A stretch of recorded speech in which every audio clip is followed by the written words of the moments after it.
بسم اللہ الرحمن الرحیم نحمده ونصلی ونسلم علی رسولہ الکریم۔ حضرت حسن بصری رحمۃ اللہ علیہ فرماتے ہیں کہ جب کوئی شخص مر جاتا ہے اور اس کے گھر والے رونا شروع کرتے ہیں تو ملک الموت اس مکان کے دروازے پر کھڑے ہو کر کہتے ہیں کہ میں نے اس کی روزی نہیں کھا لی، یہ اپنی روزی ختم کر چکا تھا، میں نے اس کی عمر کم نہیں کر دی، مجھے تو اس گھر میں پھر آنا ہے اور بار بار آنا ہے، اتنے سب ختم نہ ہو جائیں۔ حضرت حسن رحمۃ اللہ علیہ فرماتے ہیں خدا کی قسم اگر گھر والے اس وقت اس فرشتے کو دیکھیں اور اس کی بات سن لیں تو مردے کو بھول جائیں اور اپنی فکر میں پڑ جائیں۔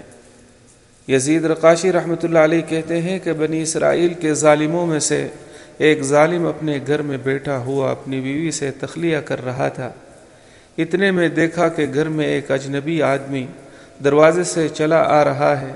یہ شخص نہایت غصے میں اس کی طرف لپکا، اس سے پوچھا کہ تو کون ہے اور گھر میں آنے کی تجھے کس نے اجازت دی؟ اس نے کہا مجھے اس گھر کے مالک نے اندر آنے کو کہا ہے اور میں وہ شخص ہوں جس کو نہ کوئی پردہ روک سکتا ہے اور نہ بادشاہوں کے پاس جانے کے لیے مجھے اجازت کی ضرورت ہوتی ہے، نہ کسی ظالم کے دبدبے سے ڈرتا ہوں، نہ کسی مغرور متکبر کے پاس جانے سے مجھے کوئی چیز مانع ہوتی ہے۔ اس کی یہ گفتگو سن کر وہ ظالم خوف زدہ ہو گیا، بدن میں کب کبھی آ گئی اور اوندھے منہ گر گیا۔ اس کے بعد نہایت عاجزی سے کہنے لگا پھر تو آپ ملک الموت ہیں؟ اس نے کہا ہاں میں وہی ہوں۔ صاحب مکان نے کہا کہ آپ مجھے اتنی مہلت دے دیں کہ میں وصیت نامہ لکھ دوں۔ فرشتے نے کہا اب اس کا وقت دور چلا گیا، افسوس کہ تیری مدت ختم ہو چکی ہے، سانس پورے ہو گئے اور تیرا وقت ختم ہو گیا، اب تیرے لیے ذرا سی تاخیر کی بھی گنجائش نہیں۔ صاحب مکان نے پوچھا کہ آپ مجھے کہاں لے جائیں گے؟ فرشتے نے کہا تیرے اعمال جو آگے گئے ہوئے ہیں ان کے پاس ہی لے جاؤں گا، جیسے عمل کیے ہوں گے ویسا ہی ٹھکانہ ملے گا، اور جس قسم کا گھر تو نے اس جہاں میں بنا رکھا ہوگا وہی تجھے ملے گا۔ اس نے کہا میں نے تو نیک اعمال کچھ بھی نہیں کیے اور نہ کوئی عمدہ گھر اپنے لیے اب تک بنا رکھا ہے۔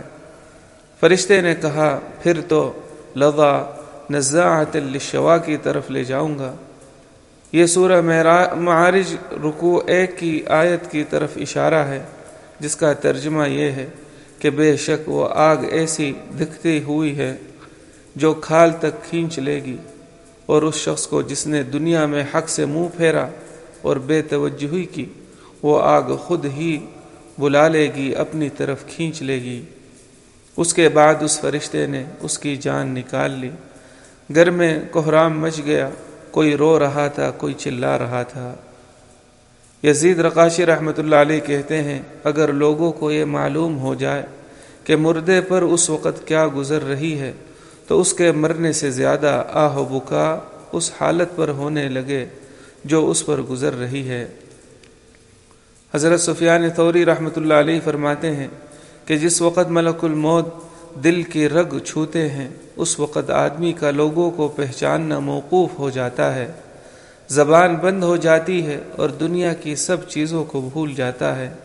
اگر اس وقت آدمی پر موت کا نشہ سوار نہ ہو تو تکلیف کی شدت سے پاس والوں پر تلوار چلانے لگے۔ بعض روایات میں آیا ہے کہ جس وقت سانس حلق میں ہوتا ہے اس وقت شیطان اس کے گمراہ کرنے کی انتہائی کوشش کرتا ہے۔ ایک روایت میں ہے کہ ملک الموت نمازوں کے اوقات میں آدمیوں کی جستجو کرتے ہیں، خبر رکھتے ہیں۔ اگر کسی شخص کو نماز کے اوقات کا اہتمام رکھنے والا پاتے ہیں تو مرتے وقت اس کو خود ہی کلمہ طیبہ تلقین کرتے ہیں اور شیطان کو اس کے پاس سے ہٹا دیتے ہیں۔ مجاہد رحمۃ اللہ علیہ کہتے ہیں کہ جب آدمی مرنے کے قریب ہوتا ہے تو اس وقت اس کے ہم مجلسوں کی صورتیں اس کے سامنے کی جاتی ہیں۔ اگر اس کا بیٹھنا اٹھنا نیک لوگوں کے پاس ہوتا ہے تو یہ مجمع سامنے لایا جاتا ہے، اور فاسق فاجر لوگوں کے پاس ہوتا ہے تو وہ لوگ سامنے لائے جاتے ہیں۔ حضرت یزید بن شجرہ رضی اللہ عنہ صحابی سے بھی یہی بات نقل کی گئی ہے۔ ربیع بن بزہ رحمۃ اللہ علیہ ایک عبادت گزار آدمی بصرہ میں تھے۔ وہ کہتے ہیں کہ ایک شخص مرنے لگا، لوگ اس کو لا الہ الا اللہ کی تلقین کر رہے تھے۔ اس کی زبان سے نکل رہا تھا کہ شراب کا گلاس تو بھی پی مجھے بھی پلا، تو بھی پی مجھے بھی پلا۔ اسی طرح اہواز میں ایک شخص کا انتقال ہو رہا تھا، لوگ اس کو لا الہ الا اللہ کہتے تھے اور وہ کہہ رہا تھا 10 روپیہ، 11 12 سبحانک اللہم و بحمدک اشہد ان لا الہ الا انت استغفرک و اتوب الیک۔